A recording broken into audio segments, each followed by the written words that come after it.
Mans vārds ir Ervīns Krauklis, es esmu arhitekts arī šai ēkai.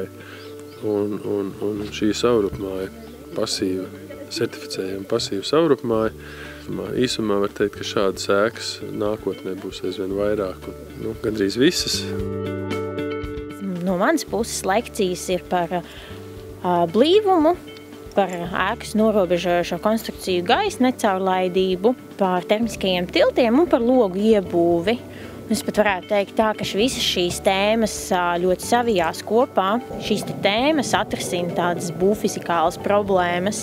Pats galvenais varbūt šajā tēmā ir pat ne būvfizikālās lietas, būvfizikālās problēmas un to novēršana, bet tieši komforts. Un tā ir tāda svarīgākā lieta logu sadaļā.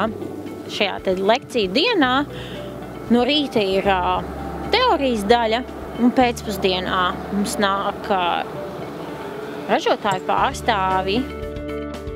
Izpratne par to, kā ēka darbojās. Ēka nav, dažādu mehānismu pretrunīgs, salikums, bet tas ir viens vesels organisms, ko ietekmē pilnīgi visas sistēmas un viss, kas ir darīts ēku plānojot no sākuma un beidzot ar būvēšanu un pēc tam ar lietošanu. Jā. Viņiem tas jāspēj pastāstīt tālāk tiem, ar kuriem viņi būvēs kopā šādas ēkas un tiem, kuri šīs ēkas viņiem pasūtīs.